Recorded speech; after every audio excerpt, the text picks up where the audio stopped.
Good morning friends. GST platform के YouTube channel में आप सभी का स्वागत है। जी हाँ फ्रेंड्स, जीएसटीआर 3B का जो टेबल नंबर 4 है, यानी कि इनपुट टैक्स क्रेडिट का जो टेबल है, उसके अंदर आपको बहुत ही इम्पॉर्टेंट पॉइंट्स जो हैं वो ध्यान में रखने हैं कि अब आपको जो है ना 3B में किस तरीके से फिगर्स जो है वो पंच करनी है।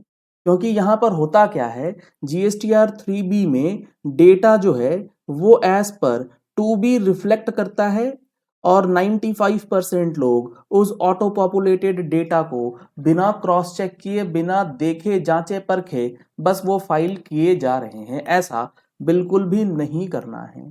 तो आज जुड़े रहिएगा इस वीडियो के एंड तक, ताकि आपको भी टेबल नंबर 4 के अंदर जितने भी सेक्शंस हैं, जितने भी सब टेबल्स हैं, उसमें कौन सा फिगर डालना है वो आपको अच्छे से समझ में आ जाए।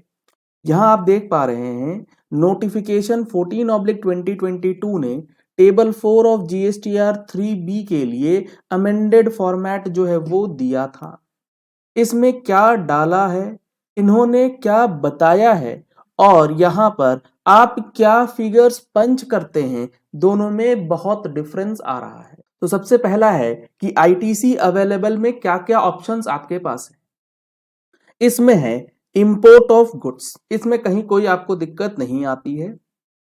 टोटल आईटीसी यानी कि eligible as well as ineligible but other than the cases mentioned above shall be disclosed here on its availability in GSTR 2B। तो चाहे वो इंपोर्ट ऑफ गुड्स का हो, चाहे वो इंपोर्ट ऑफ सर्विसेज का हो, या फिर inward supplies liable to reverse charge other than above 1 and 2। Import of goods पे भी आरसीएम है, आरसीएम नहीं कह सकते उसको। इंपोर्ट ऑफ गुड्स पे जो टैक्स जमा होता है वो basically bill of entry execute करने के बाद आप कस्टम्स में पे करते हैं और उसका क्रेडिट ले लेते हैं। आरसीएम नहीं होता है, टेक्निकली गलत हो जाएंगी चीजें। इंपोर्ट ऑफ सर्विसेज आरसीएम होता है, वो आपको यहां पर क्लेम करना है। जो आप नॉर्मल आरसीएम वाली चीजें देखते हैं, जीटीए की सर्विस हो गया, लीगल सर्विसेज हो गया, ये सारी चीजें, और इसका जो इनपुट टैक्स क्रेडिट है वो on the basis of its availability in GSTR 2B जो है आपको टेबल 4A में 1, 2, 3 के अंदर क्लेम करना है। इसके बाद inward supplies from input service distributors, जो आपके इनपुट सर्विस डिस्ट्रीब्यूटर के हेड ऑफिसेज हैं, वो जब अपनी जीएसटीआर 6 से आपके पास आईटीसी का ट्रांसफर करते हैं तो उसको भी आप on the basis of GSTR 2B जो है वो क्लेम कर सकते हैं। तो ये 4 जो कॉलम है, इसमें तो ज्यादा आपको प्रॉब्लम नहीं आती है, क्योंकि ये चीजें सेल्फ एक्सप्लेनेटरी भी हैं। और यहाँ पर रिवर्स चार्ज जो है वो इसलिए आपको लेने में कोई ज्यादा परेशानी नहीं है, क्योंकि ये आपका पेमेंट बेसिस पे मिलता है। आपने पेमेंट खुद से किया है और खुद आप इसका क्रेडिट भी ले रहे हैं। अब इसके बाद जो हमारा टेबल नंबर 5 है, ऑल अदर आईटीसी की बात करता है। इसमें जो है ना, इसमें आपको जो आपका नॉर्मल इनपुट टैक्स क्रेडिट है, जो आपने किसी एक पर्टिकुलर टैक्स पीरियड में परचेज करने के बाद आईटीसी इकट्ठा किया है, उस इकट्ठा हुआ आईटीसी का अमाउंट और उसके साथ साथ वो इनपुट टैक्स क्रेडिट जो आपने रिवर्स किया था अंडर टेबल 4B2, और अब आप उसे रिक्लेम कर रहे हैं एट अ लेटर डेट। बहुत ध्यान से सुनिएगा, ये ऑल अदर आईटीसी में आपको कौन कौन सी फिगर्स इंक्लूड करनी है। एक तो आपको नॉर्मल आईटीसी जो आपका उस महीने का परचेजेस है वो, उसके बाद 4B2 में जो रिवर्स किया आपने। अब देखिए 4B2 के अंदर जो आपने अदर रिवर्सल्स में फिगर डाला है वो कौन सा है, वो ये आईटीसी होता है जो आपने रिवर्स किया था ड्यू टू नॉन पेमेंट। जी हाँ friends, due to non payment 180 दिन तक आपने पेमेंट किया नहीं, तो आपको उसका आईटीसी रिवर्स करना है। जब आप उसका पेमेंट कर देते हैं तो आप उसको रिक्लेम करते हैं। तो ऐसे इनपुट टैक्स क्रेडिट को जो आपने पहले कभी रिवर्स किया है, अब आप उसे रिक्लेम करेंगे, तो रिक्लेम्ड आईटीसी भी आपको इसी पर्टिकुलर ऑल अदर आईटीसी वाले फिगर में जो है वो ऐड करना है। और ये जो रिक्लेम्ड आईटीसी है, ये फॉर द डिस्क्लोजर पर्पस आपको 4D1 में भी शो करना होगा।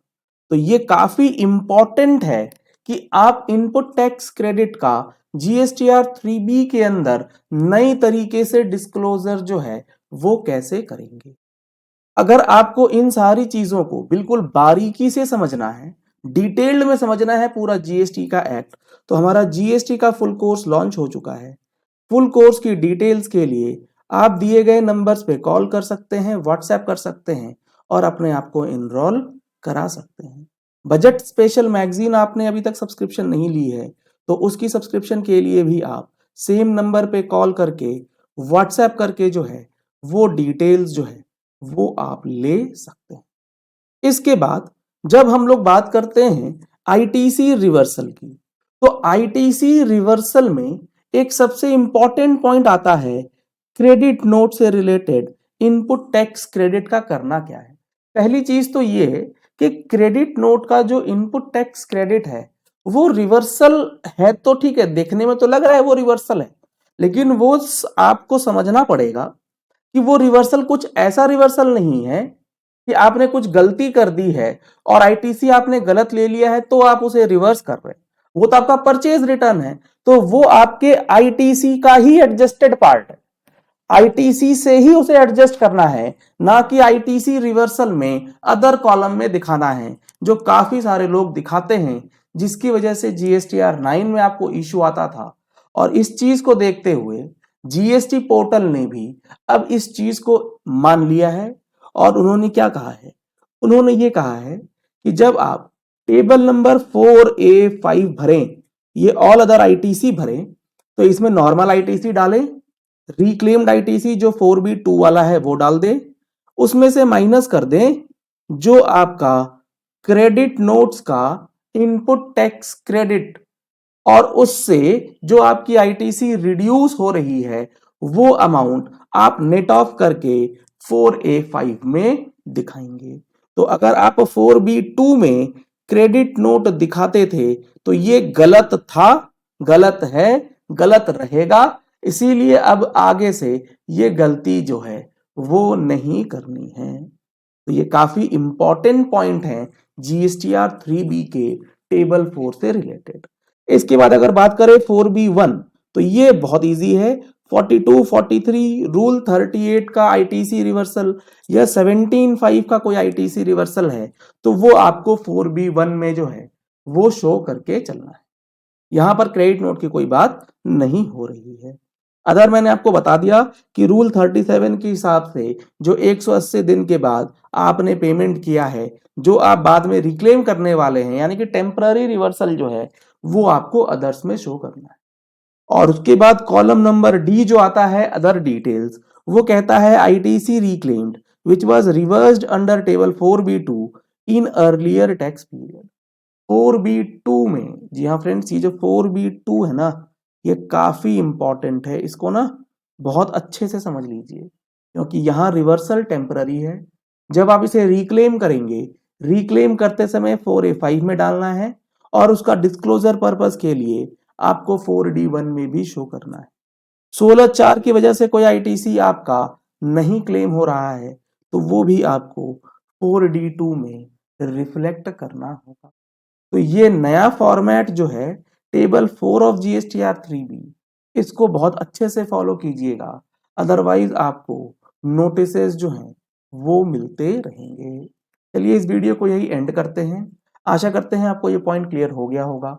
अगर आपने अभी तक हमारे